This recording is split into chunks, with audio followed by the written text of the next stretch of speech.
Hare Krishna. Respecting religious pluralism doesn't require disrespecting religion. We live in a multicultural world. Because of communication and telecommunication, we are exposed to many different people from different cultures, different traditions, different faiths, and for society, nations to function in such a multicultural setting, there needs to be a pluralistic ethos.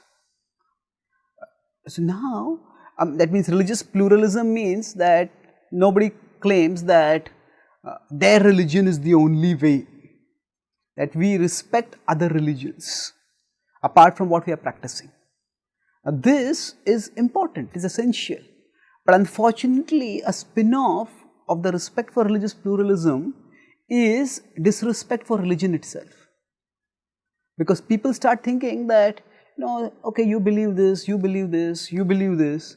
All these are simply different belief systems and they are simply subjective preferences. There is no objective reality at all. And the end result of religious pluralism, if it is not properly understood, is to relegate religion out of the public sphere into the subjective personal preference.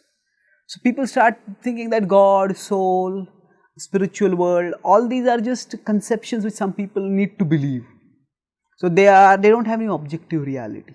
So essentially such an attitude, such a conception of religious pluralism leads to a license for atheism, where people think that God doesn't exist, or at least to apatheism, where people feel that they become apathetic towards God and anything spiritual in life, any higher dimension of life.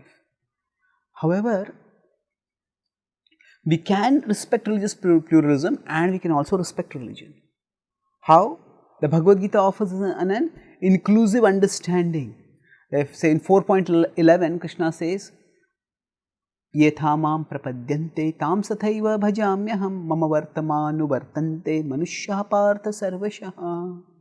Krishna says that as all people approach me, surrender to me, I reward them accordingly.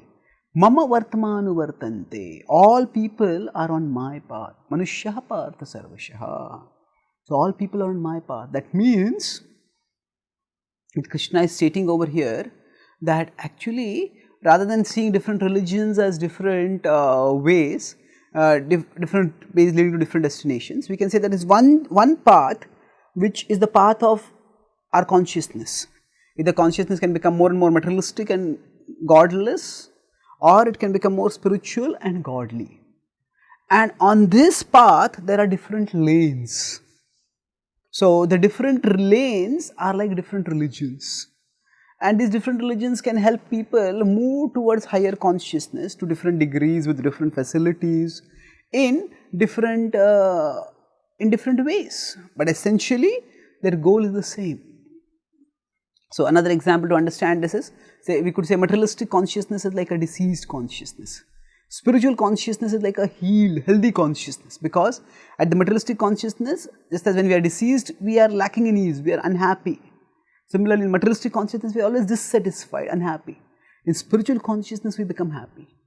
Now, there may be for a specific disease different systems of treatment, allopathy, Ayurveda, naturopathy. Now, we can respect this plurality of the forms of treatments while following diligently the particular treatment that we are following. So, I may follow allopathy diligently, but still I may respect Ayurveda. That may work for some other people. So, similarly, we can follow our own religious path, at the same time we can respect people following other religious paths, because we see that these are all forms of treatment. By having this proper understanding that there is one path with different lanes, all meant to one goal of raising human consciousness to the divine level, then we can have this balance of open-mindedness, plurality and focus or fidelity. Thank you. Hare Krishna.